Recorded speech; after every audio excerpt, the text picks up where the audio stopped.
Hi friends, நான் video போட்டிருக்கேன்.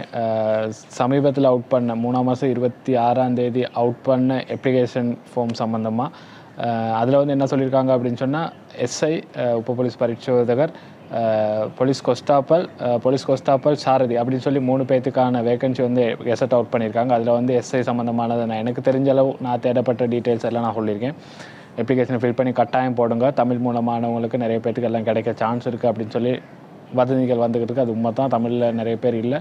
தமிழ் நிறைய பேர் உள்வாங்கப்படணும். அப்போ தான் நம்ம 4 பேர்த்துக்கு ஹெல்ப் பண்ணலாம். ஓகேயா?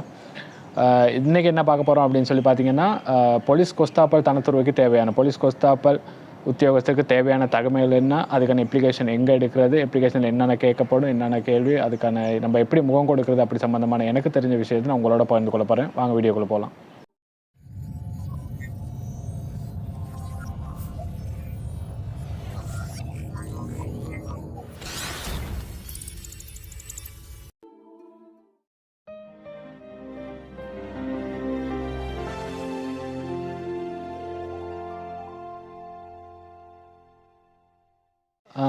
இந்த கொஸ்தாப்பல் தனத்துறவுக்கும் எஸ்ஐ தனத்துறவுக்கு என்னவோ அதே மாதிரி தான் சில பல மாற்றங்கள் இருக்குது. என்ன அப்படின்னு சொன்னால், கட்டாயம் இவர் இலங்கை குடியுரிமை பெற்றவர், இலங்கை பிரஜையாக இருக்கார் ஒன்று.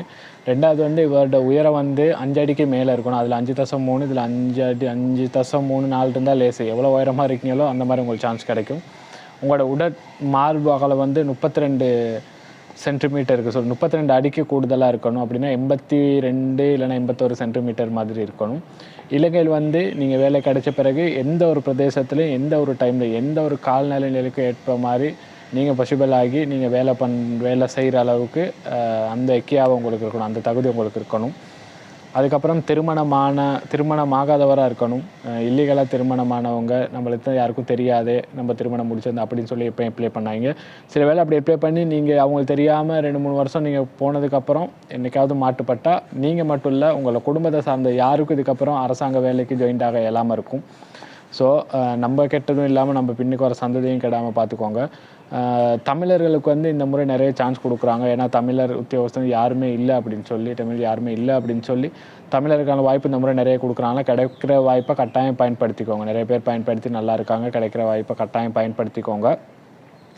அப்ளிகேஷனை எங்கே எடுக்கணும் அப்படின்னு சொன்னால், ஷொப்காலில் கேட்டிங்கன்னா நீங்கள் கொடுப்பாங்க. ஆனால் இப்போதைக்கு எல்லாமே சிங்களத்தில் தான் இருக்கான். தமிழில் கட்டாயம் அப்ளிகேஷன் வரும். அப்படி இல்லைனா நான் ஒரு லிங்க் தரேன், நீங்கள் எனக்கு டெலிகிராமில் மெசேஜ் போடுங்க.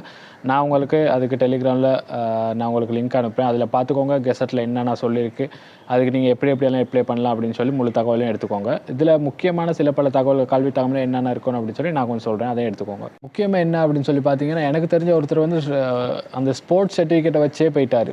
அப்படின்னா நீங்கள் என்றைக்காவது ஹோல்சேலோன் சம்மந்தப்பட்டமான சர்டிஃபிகேட் ஒன்று வச்சுருந்தீங்க அப்படின்னு சொன்னேன், இலங்கை ரீதியான ஒரு சர்டிஃபிகேட், தென்னாசியாவில் ஏதாவது பங்கு பண்ண சர்டிஃபிகேட் இருந்தால் அதுக்கெல்லாம் நல்லா மார்க்ஸ் கிடைக்கும். அதெல்லாம் எடுத்துக்கோங்க. நீங்கள் ஸ்கூல் தொடக்க மாணவ தலைவர் ஏதாவது லீடர்ஷிப் ப்ரோக்ராமில் ஏதாவது பங்கு பெற்றிருந்து பார்ட்டிசிபேட் பண்ணியிருந்தால் அதுக்கான சான்றிதழ்களை எடுத்துக்கொள்ளுங்கள். வேறு என்னது, நீங்கள் கணினி சம்மந்தப்பட்ட ஏதாவது ஒரு கோர்ஸ் செஞ்சுருந்தால் அந்த கோர்ஸுக்கான சர்டிஃபிகேட் எல்லாம் எடுத்துக்கொள்ளுங்கள். அது கட்டாயம் உங்களுக்கு தேவைப்படும். முக்கியமாக அதை கட்டாயம் பார்ப்பாங்க. மும்மொழியிலையும் தகவல் தெரிஞ்சு இருக்கணும். அப்படின்னா இங்கிலீஷ், தமிழ், சிங்களம் 3லையும் நல்லா தேர்ச்சி பெற்றிருந்தால் அது உங்களுக்கு சான்ஸ் ஒன்று. லைசனை கட்டாயம் எடுத்துக்கோங்க. யாரும் எடுக்காதவங்க டக்குன்னு எண்டளவு எடுத்துக்கோங்க. அதுக்கும் மார்க்ஸை கொடுப்பாங்க.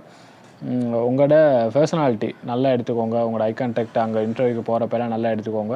நீங்கள் அப்ளிகேஷனை ஃபில் பண்ணுங்கள். ஃபில் பண்ணி எதுவும் டவுட்டாக இருந்தால் எனக்கு அப்பப்போ மெசேஜ் போடுங்க. சரியா? நான் கரெக்டாக ரிப்ளை பண்ணுவேன். நானும் கொஞ்சம் பிஸியாக இருக்கேன்.